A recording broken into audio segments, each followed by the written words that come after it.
2024 में किसकी सरकार आएगी? राहुल गांधी जी की? गठबंधन इंडिया है ना। जी तो जी। हमारे हिसाब से तो नरेंद्र मोदी जी को जेल होना चाहिए। क्यों? तेरी तो नरेंद्र मोदी 10 साल में कहने लग गए कि आत्मनिर्भर बनो। 10 साल में इनकी क्या करेगा? 70 साल पहले बन जाना चाहिए था। 70 साल पहले क्यों नहीं बन? ये लोग तो रोकने के लिए पहुंच जाते थे कोर्ट में। बताएं। 2024 में किसकी सरकार आएगी? राहुल गांधी जी की? गठबंधन इंडिया गठबंधन। इंडिया गठबंधन की सरकार। क्यों आएगा इंडिया गठबंधन? क्योंकि इंडिया गठबंधन वक्त की मांग है इस समय। हर देश की मांग। मांग है वक्त की। जो भारतीय जनता पार्टी ने नरेंद्र मोदी ने देश को बर्बाद करके रख दिया। कैसे बर्बाद कर दिया देश को? नहीं, देश की आवश्यकता शिक्षा स्वास्थ्य रोजगार है, इन पे आप बात नहीं कर रहे। हिंदू मुसलमान भारत पाकिस्तान। अच्छा, हिंदू मुसलमान कांग्रेस के राज्य में हुआ था क्या? कांग्रेस के राज्य में? शिक्षा स्वास्थ्य रोजगार भी तो था उस समय। मैं कांग्रेस रोजगार अब नहीं है। कांग्रेस की नहीं, मैं इंडिया गठबंधन की बात कर रहा हूँ। हाँ, तो कांग्रेस भी तो है ना। मैं समाजवादी हूँ।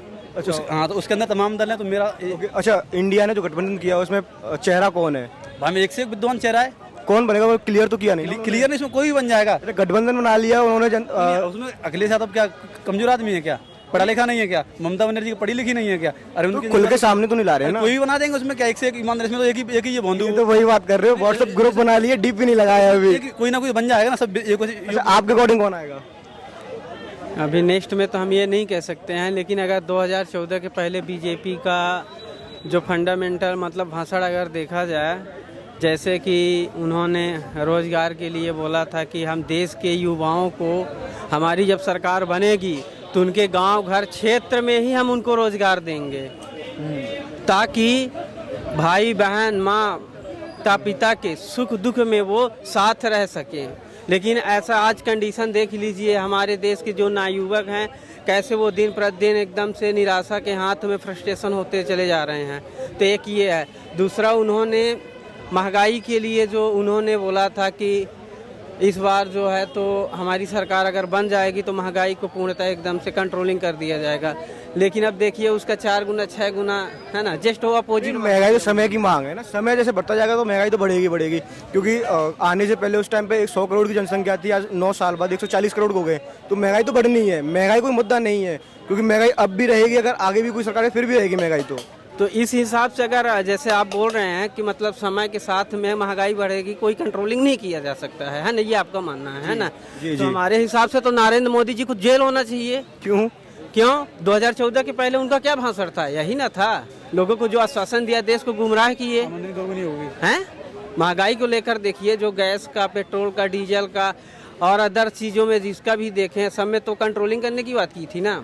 कंट्रोल कर रहे हैं ना अपने स्तर से। वो क्या कंट्रोल किया? जैसे उन्होंने एक वादा और किया था कि ये जो हमारे देश की बड़ी बड़ी सुविधाएं हैं, क्या बड़े लोगों के लिए ही होगा? उन्होंने वादा किया था कि हमारी सरकार बनते ही हम ऐसा कोई स्कीम के तहत करेंगे कि हवाई चप्पल पहनने वाला हम एरोप्लेन, हवाई जहाज से उसको उड़ाएंगे। अब देखिए कंडीशन क्या हुआ, हर एक चीज़ का किराया बढ़ गया। ट्रेन का देख लीजिए, अरे एरोप्लेन चढ़ने की तो बहुत बड़ी बात है, लोग देखने के लिए ट्रेन को तरस रहे हैं।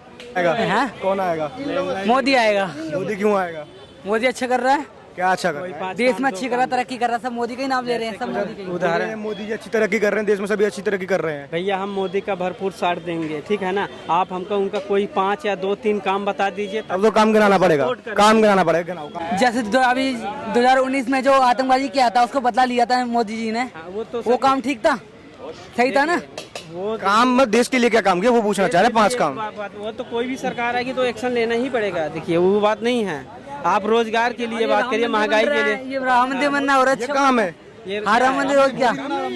अच्छा, एक महिलाओं की हमारी सुरक्षा हो गई चाहिए। राम मंदिर से भाई कमेटी में तो 9 में 8 ब्राह्मण बैठा दे हमें बनाओ राम मंदिर। पर्सनली अटैक कर रहे हैं कि राम मंदिर बना, अच्छी बात है, ठीक है ना, श्रद्धा के विषय है। राम मंदिर से आपको पर्सनली आपको क्या प्रॉफिट हुआ, आप बताइए। प्रॉफिट आएगा, सब चाहते हैं घूमने के लिए जाएंगे, राम मंदिर घूमेंगे जाएंगे, क्या प्रॉफिट नहीं होगा? क्या क्या नहीं होगा? घूमने राम मंदिर बनना अच्छी बात है। राम मंदिर भाजपा ने थोड़ी ना बना दिया, राम मंदिर सुप्रीम कोर्ट के आदेश से बना, जनता ने चंदा दिया। मोदी अध्यादेश लाता संसद में, तब बनना चाहिए, बनना चाहिए। उसमें कोई और काम बनाइए, और काम बनाइए। 70 साल पहले क्यों नहीं बन गया? 70 साल पहले बन जाना चाहिए था। 70 साल पहले क्यों नहीं बन? ये लोग तो रोकने के लिए पहुंच जाते थे कोर्ट में कि मंदिर नहीं बनना चाहिए। तो मोदी ने, बीजेपी सरकार ने तो मोदी मंदिर 3 काम करके गया है। कौन कौन से? हाँ? कौन कौन से? 370 370 हटाई, कोई हटा हटाया।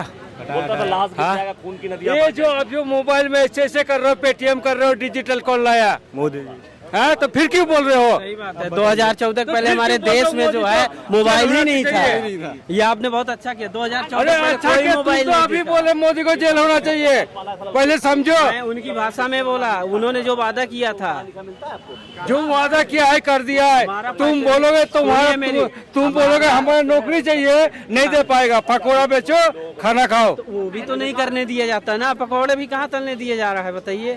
चलो कांग्रेस 70 साल से झेल रही, तो नौकरियां दे रही थी, और नरेंद्र मोदी 10 साल में कहने लग गए कि आत्मनिर्भर बनो। 10 साल में बोलने लगे कि आत्मनिर्भर बनो, और कांग्रेस 70 साल से झेल रही थी। जो 70 साल पेंशन दे रही थी लोगों को, नौकरियां दे रही थी रेलवे में, कितनी मरने वाला है उसको पेंशन दे के क्या होगा यार? अच्छा, मैं आपने जानना जो जी रहा है उसको जब गरीब था तब पेंशन मिल रही थी, अब पैसे वाला हो गया तो पेंशन बंद कर दी। मर रहा है उसको पेंशन दे के क्या होगा? अच्छा, आत्मनिर्भर का मतलब क्या होगा? हमको ये नहीं समझ में आया अब तक। आत्मनिर्भर का मतलब क्या होगा? मतलब क्या है? सेल्फ डिपेंड, खुद आलू बेचो, पपीता बेचो। ओ मतलब आप देखो एक मिनट रुक लीजिए। क्या कर रहा है? ये देश के युवाओं को ये संदेश देना चाहते हैं मोदी सरकार के माध्यम से कि हमारे देश में जो भी पीएचडी कर रहे हैं, एमएससी कर रहे हैं, ग्रेजुएशन कर रहे हैं, पोस्ट ग्रेजुएशन, वो करने के बाद कोई ऐसा सिक्योरिटी गार्ड कर ले या बिजनेस कर ले। कहने का मतलब ये नहीं था। इनका यही कहने का मतलब है। नहीं, ये मतलब नहीं था। सेल्फ अपनी जो स्किल्स है उन पर काम करो, स्किल्स के जरिए काम लो। कैसे मैं अगर मान लीजिए मेरे को कोई स्टार्टअप के लिए मैंने बिजनेस करना है और मेरी आर्थिक स्थिति सही नहीं है, तो मैं अगर मेरे को कोई भी बिजनेस स्टार्टिंग करने के लिए पैसे की जरूरत होगी, मैं किसके पास जाऊँगा, कहाँ? बताइए। सरकारी नौकरी मिलेगी, सरकारी नौकरी में तो काम अच्छा हो जाएगा ना। सरकारी नौकरी में भैया बहुत बढ़िया काम हो जाएगा। कहाँ से? पहले तो अपने को पहचानो, दूसरे की थाली में देखोगे परेशानी रहोगे। पहले अपना ये देखो कि हम कहाँ पे खड़े हैं, क्या एजुकेशन लेके खड़े हैं, क्या हम कर सकते हैं। अपनी विल पावर का स्ट्रॉन्ग करोगे ना तो आगे सक्सेस हो जाओगे। कैसे आप बताएंगे तब ना? मतलब मैं समझाऊं, मतलब मान लीजिए आप मेरे पेरेंट्स हैं, हमारे मार्गदर्शन भैया हैं, फिर आप मेरे घर में बताइए। रहना पड़ेगा नहीं, आप बताइए तुझे। ना। अब तुझे मेरे घर में घर जाना पड़ेगा। आप मेरी बात, मेरे पास आदमी को इज्जत है, मैं कहीं भी कुछ भी कुछ हो गया। युवक जो और हैं, युवक जो का क्या भटक रहे मतलब हैं, सरकारी नौकरी फटाफट जो दे दी भटक जाए। रहे हैं, उनकी सरकारी मार्गदर्शन नौकरी करिए चाहिए ना। ना। कहाँ से है? बिहार से है? कौन जिला पे? मध्य प्रदेश, रीवा से। मध्य प्रदेश में बतेरे का इनका यही कहने का मतलब है। तो जब बीजेपी गवर्नमेंट में आने की ये जो मुद्दा बनाया था ना, यही ना मुद्दा उन्होंने उठाया था कि मैं हर साल में 2 करोड़ नौकरी दूंगा, ये करूंगा, वो करूंगा। नौकरी की बोल रहे हैं, बीजेपी नौकरी नहीं दे रही है। नहीं, 2 करोड़ की नौकरी मिलेगी, चाहे खुद आ रहा हो या नहीं आ रहा हो। क्यों दे रहे हैं? पहली बार बता, एजुकेशन तूने ग्रेजुएशन करी, किसमें करी ग्रेजुएशन? हम पोस्ट ग्रेजुएशन किए हैं, English medium, Hindi medium? Hindi medium. Hindi medium से। अब तुझे इंग्लिश में लेटर लिखने को दे दी अच्छी कंपनी में, तो तू लिख के देगा क्या? इनका ये कहने का मतलब ये है, एक मिनट, इनका ये कहने का मतलब है कि कोई भी देश को चलाने के लिए या डिपार्टमेंट को चलाने के लिए एजुकेशन बहुत महत्वपूर्ण है, इनका ये मानना है, ठीक है ना? तो ये बताइए, एजुकेशन जब सर्विस के लिए pre paper main paper interview होता है, ठीक है ना, तो पॉलिटिकल में ये सिस्टम क्यों नहीं, क्वालिफिकेशन प्री पेपर में क्यों नहीं होता, इसका हम बताइए। अरे भाई क्वालिफिकेशन क्यों नहीं होते? बाकी के बच्चे के गवर्नमेंट में नहीं लगते क्या? प्राइवेट में बड़ी बड़ी कंपनियों में लगते? इनका कहने का मतलब पॉलिटिशियंस के लिए, जो नेता है उनके लिए। अरे उनके नेता तो हमारे यहाँ पे सारे ऐसे ही हैं। वो तो उसमें नेता सुधार कौन होना बनता चाहिए, आप है? मानते किस्मत वाला बनता है कि नेता? हर एक कोई नहीं बन सकता। मैं कहूँ मैं नेता बन जाऊँ, मेरे में भी क्वालिटी होनी चाहिए, पैसे की भी पावर होनी चाहिए, समझे ना भाई मेरे? तू जो पॉलिटिक्स खेलने आया ना, हाँ, तभी बंद हो जाए। जिस दिन नेता लोगों का पेंशन बंद हो जाए, कोई नेतागिरी में खड़ा नहीं होगा। ये 5 साल रहते हैं, विधायक बन गए, पेंशन चालू हो गया। जो पेंशन के लिए नेता बनते हैं, पेंशन के लिए नेता बनते हैं, बस खाली पेंशन के लिए, सेवा के लिए नहीं। अब